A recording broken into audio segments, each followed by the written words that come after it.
મારા વાલા પ્રિયો, તમે કેમ છો? આપણે નવા મહિનાના બીજા દિવસે આવી ગયા છીએ. પ્રભુ પોતાની કૃપાથી આપણને ટકાવી રાખ્યા છે અને દોરી રહ્યા છે, તે માટે પ્રભુની સ્તુતિ કરવી જોઈએ. આજે કંઈક એવું છે જેમણે તમારા હૃદયને ખૂબ જ અસર કરી છે. તેઓ મારી સાથે આવું કેમ કરે છે? મેં તેમનું શું ખોટું કર્યું? તેઓ મારી સાથે આવી રીતે કેમ વર્તી રહ્યા છે? મારી સાથે અન્યાય તરીકે કેમ વર્તી રહ્યા છે? તમે આવી રીતે અંદરથી દુઃખી છો. તમારા ઘરમાં, તમારા પડોશમાં, અથવા તમે કામ કરો છો તે જગ્યાએ તમે તમારા હૃદયમાં દુઃખ અનુભવતા હશો. તમારી સાથે કંઈક તો અન્યાય થઈ રહ્યું હશે. પ્રભુ આજે તમારી સાથે વાત કરવા માંગે છે. યશાયા 30મો અધ્યાય તેની 18મી કલમ. કેમ કે યહોવા ન્યાયના ઈશ્વર છે, જેઓ તેમની વાટ જુએ છે તેઓ સર્વને ધન્ય છે. યહોવા ન્યાયના ઈશ્વર છે. મારા માટે કોણ બોલશે? શું હું ન્યાય નહીં જોઉં? શું તમે આવી ઝંખના કરી રહ્યા નથી? પ્રભુ જ તમારા માટે ન્યાય કરનાર ઈશ્વર છે, પરંતુ તમારે ધીરજથી રાહ જોવી પડશે. તમને આ દુઃખ અને સતાવણી થોડા સમય માટે સહન કરવું પડશે. પ્રભુએ પોતાનો ન્યાય પ્રગટ કરવા માટે એક સમય નક્કી કર્યો છે. તે ચોક્કસ તમારી સાથે ન્યાય કરશે. હું એક પરિવાર છે તેને જાણું છું. તેઓ ખૂબ જ શ્રીમંત પરિવાર છે. તમે તેમને કરોડપતિ પણ કહી શકો. તેમની એકમાત્ર પુત્રી હતી. તેના કરોડપતિ પરિવારમાં તેણી કેટલી પ્રિય હશે તે વિચારી જુઓ. તેઓએ તેણીને ખૂબ જ પ્રેમ આપ્યો અને તે પુત્રી માટે તે પરિવારે જે કંઈ કરવું જોઈએ તે બધું જ કર્યું. તેઓએ તેણીના લગ્ન કરાવ્યા. તેઓ માનતા હતા કે તેમની જે પુત્રી છે તેમને કોઈ પણ વસ્તુની કમી ન થવી જોઈએ. તેણીને જે પણ જોઈએ તે બધું આપ્યું હતું અને પછી તેને માનપૂર્વક લગ્ન કરાવીને મોકલી દીધી હતી. પરંતુ તે પુત્રી જે ઘરમાં ગઈ ત્યાં શું થયું હતું? તે દીકરીને તેમની પુત્રવધુ તરીકે ત્યાં પ્રેમ ન મળ્યો. પુત્રી તરીકે ન સ્વીકાર્યું, પરંતુ ઓછામાં ઓછું એક પુત્રવધુ તરીકે પ્રેમ કરવો જોઈએ, ખરું ને? તેણીની જે સાસુ હતી તેની સાથે નોકરાણી જેવો વ્યવહાર કરતી. તેણીએ તે ઘરમાં દરેક કામ કરવાનું હતું. તેણીએ સમયસર બધી રસોઈ બનાવવી પડતી અને સેવા કરવી પડતી.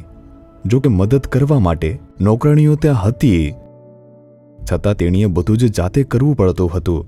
જો તેઓ વિચારતા હોત તો તેઓ નોકરાણીઓ સાથે બધું કરી શકતા, પણ તેને જ નોકરાણી બનાવી દીધી. જ્યારે ઘરમાં બધા ડાઇનિંગ ટેબલ પર બેસતા, જેમાં બધા સ્ત્રીઓ અને પતિનો સમાવેશ થતો, ત્યારે તેને તેની સાથે બેસવાની કોઈ પણ મંજૂરી હતી નહીં. બધા જમ્યા પછી તે એકલી બેસીને જે બચેલું હોય તે પછી છેલ્લે ખાઈ શકતી હતી. તેઓએ તેની સાથે નોકરાણી કરતાં પણ ખરાબ વર્તન કર્યું. તે દીકરીને કેવું લાગ્યું હશે, હે ને? તે અન્યાય હતો. તેણીને તેના માતા પિતાએ આ ઘરમાં માનપૂર્વક લગ્ન કરાવીને મોકલી હતી. તે એક શ્રીમંત પરિવારની પણ હતી અને કારણ કે તે પરમેશ્વરની એક સંતાન હતી, તેણીએ ધીરજથી સહન કર્યું અને પરમેશ્વર ન્યાય કરે તેની રાહ પણ જોઈ. પરમેશ્વર મને ન્યાય આપશે. તે મારી સાથે કરવામાં આવતા દુષ્ટ અને ખરાબ કાર્યો પર નજર રાખી રહ્યા છે. તે ધીરજથી રાહ જોતી હતી કે પ્રભુ ન્યાય કરશે. જો તે ઈચ્છતી હોત તેના પિતાને બધું કહી શકત, તેની માતાને કહી શકત, પછી શું પરિણામ આવ્યું હોત? હું તે પરિવારને ખૂબ જ સારી રીતે ઓળખું છું. પરંતુ તેણીએ ધીરજથી રાહ જોતી હતી. તે પ્રાર્થના માટે આવતી તો રડવા લાગતી, પણ તે પોતાનો બોજ કોઈની સાથે પણ વહેંચી શકતી ન હતી.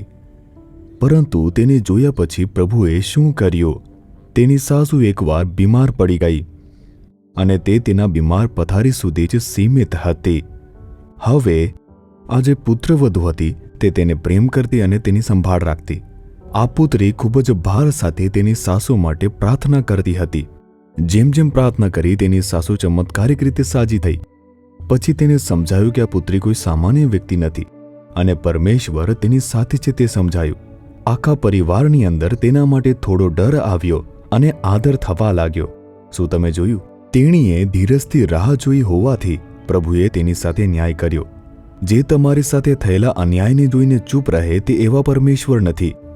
જો તમે તે પરિસ્થિતિમાં ગુસ્સો કર્યા વિના અથવા તો નકારાત્મક કર્યા વિના અથવા નકારાત્મકતાથી વિચાર્યા વગર તમે ધીરજથી રાહ જોઈ શકો છો અને પણ પ્રભુની હાજરીમાં જ્યારે ધીરજથી રાહ જોશો તે ચોક્કસ તમારા માટે ન્યાય કરશે. પ્રભુનો ન્યાય તે પ્રગટ થવાનો છે. શું વિશ્વાસ કરો છો? પ્રભુએ વચન આપ્યું છે, મારા પુત્ર, મારી પુત્રી, હું તમારા માટે ન્યાય કરનાર પ્રભુ છું. હું તમારી સાથે થતા અન્યાયને જોઈ રહ્યો છું, આમ પ્રભુ કહે છે. તમારા ઘરમાં, તમારા કાર્યસ્થળમાં અથવા તમે રહો છો તે જગ્યાએ અથવા જ્યાં રહો છો તે દેશમાં પણ તમારી સાથે શું અન્યાય થઈ રહ્યો છે? જે પ્રભુ તેને જુએ છે ચૂપ રહેશે નહીં. તેથી હે પ્રભુ, તમે મારા માટે ન્યાય કરનાર પ્રભુ છો. હું તમારી ધીરજથી રાહ જોઈશું, આમ કહેશો. તમારા હૃદય પર હાથ રાખો. હે પ્રભુ, તમે મારા માટે ન્યાય કરનાર પરમેશ્વર છો. હું તમારી ધીરજથી રાહ જોઈશ પ્રભુ, અને તમે મારી સાથે ન્યાય કરશો. મને વિશ્વાસ છે કે તમે મને મુશ્કેલીમાંથી બચાવશો અને છોડાવશો.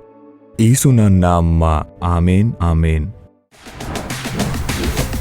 જીસસ રીડીમ્સ ગુજરાતી યુટ્યુબ ચેનલને સબસ્ક્રાઇબ કરો. દરેક નવા કાર્યક્રમની માહિતી મેળવવા માટે બેલ આઇકન પર ક્લિક કરો.